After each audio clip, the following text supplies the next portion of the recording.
as I'm traveling around the country and kind of talking to people about recovery and sort of why the world doesn't know about the 20 million in recovery. They might know about the 23 million who are addicted, but they don't know about the 20 million in recovery. I've heard a lot of people talk about the difference between, anonymity and secrecy.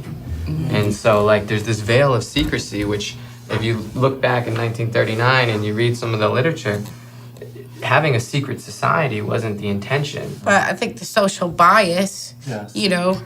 Drove it underground somewhat. I think that's what the recovery efforts are trying to do. Say, hey, you don't have to be underground. It's okay to be in recovery. It's actually really good to be in recovery. Right. It's not a shameful thing. And I think that's changing. And I that's what I like about, the models that come out of recovery-based programs. There's been plenty of financial resources given to looking at issues of treatment and engaging people in treatment. But what happens after the treatment episode, or what happens for people who don't need treatment as a part of their recovery? We haven't looked at any of that.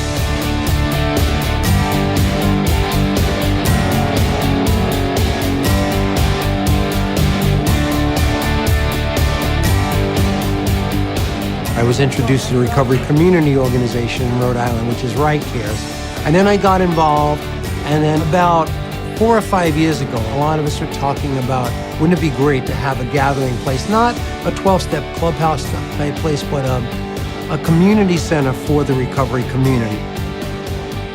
During Recovery Month, we got the word that we got a grant from SAMHSA called the Recovery-Oriented Systems of Care. We didn't know if anybody would come. Before we knew it, people were flocking in, and our numbers have just been incredible ever since. It's increased every month, and now we're averaging between 250 and 300 people every day. There are people who are new in recovery. I know there are people with 30 years of recovery who go there. So there's a broad spectrum of folks who are going to seek services and to give support to others. There are all sorts of support meetings.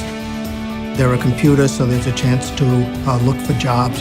They have a vocational counselor who comes in at least once a week to talk with folks. So there's a wide range of support that's happening. It becomes a social hub. People know that they can connect here, they can connect with each other. So it's this really wonderful interaction of this peer-to-peer services.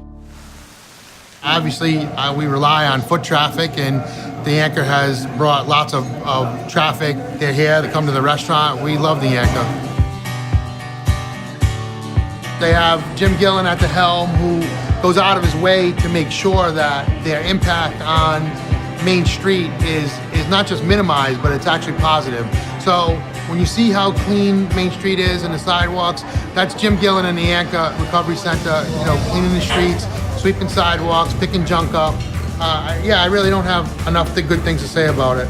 We're working on saving the state money because if people are engaged after treatment, they're less likely to wind up back in treatment and back in the correctional system. So people like us. It's like a feel-good place. Everybody that comes here, they say, wow, this place has a really good vibe to it. And it does. As soon as you walk in, you feel it.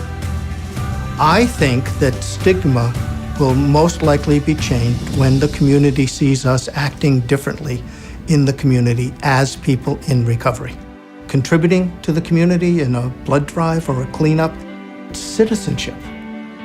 I say to folks all the time, by our silence, we let other people define us.